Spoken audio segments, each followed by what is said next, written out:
الرضا. حابة اشكر كل اللي ساعدوني، حابة اشكر والدي هو السبب في الميدالية دي.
اللي معه جماعه اتكلم محمد علي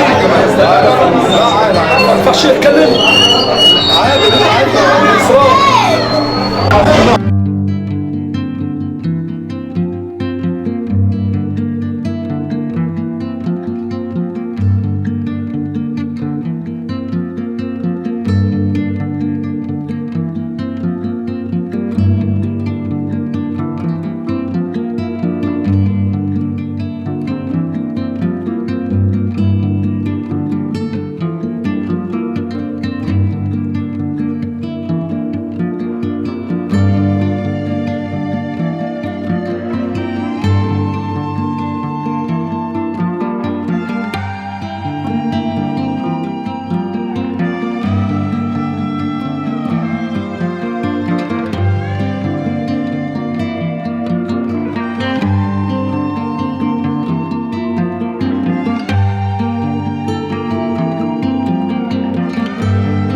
أنا اسمي إسراء عبد المقصود علي شعبان من المنوفية محافظة بركة السبع الروضة. أنا بحب أشكر والدي هو السبب في الميدالية دي، هو السبب في اللي أنا فيه دلوقتي. بحب أشكر كل اللي ساعدني، كل اللي ساعدني أو ما ساعدنيش، كل اللي دعمني أو ما دعمنيش. أنا مبسوطة، أنا مش عارفة أقول إيه. إن الله لا يضيع أجر من أحسن عمل، إن الله مع الصابرين. أنا صبرت كتير والحمد لله ربنا كافئني بالميدالية دي. حابة أشكر أهل بلدي اللي ساعدوني وفرحوني وحسسوني بالإنجاز اللي أنا عملته. شكرا لدعم أهلي ليا، شكرا لدعم أخويا ودعم أختي ودعم مصطفى أخويا، شكرا لعمي، شكرا لعيلتي كلها. أنا مبسوطة وحاسة فعلا بالإنجاز اللي أنا عملته. كان في دعم يعني في دعم من أهلي وفي دعم من مدربين ليا. أحب أشكر كابتن كارم هدهد، عمري ما كابتن كارم هدهد وأستاذ محمد بدر على دعمه ليا. وشكرا لاي مدرب دعمني وشكرا لاي مدرب ما دعمنيش. كان رد فعل قوي ليا، كان بيديني طاقه ان انا ارفع اسم مصر، والحمد لله ربنا سبحانه وتعالى قدرني ورفعت اسم مصر. والدي هو السبب في الميداليه، انا لولا والدي انا ما كنتش مسكت الميداليه. شكرا جدا لكل اللي دعمني وشكرا لاهلي، شكرا لاهل بلدي على اللي عملوه معايا، حسسوني فعلا بالانجاز اللي انا عملته. باذن الله اقدر ارفع اسم مصر مره واثنين وثلاثه واربعه باذن الله.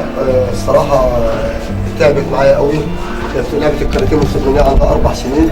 كرة الميدالية ديت ما جاتش من جهد، ما جاتش من يوم وليله. 14 سنه تمرين متواصل، واخد بس انت كنا بنتمرن تمرين يعني تقريبا كنا بنتمرن طول الشهر، واخد بس انت عشان توصل للمكان اللي هي فيه. بس كنت بشكر طبعا اهل بلدي كلهم اللي وقفوا معايا.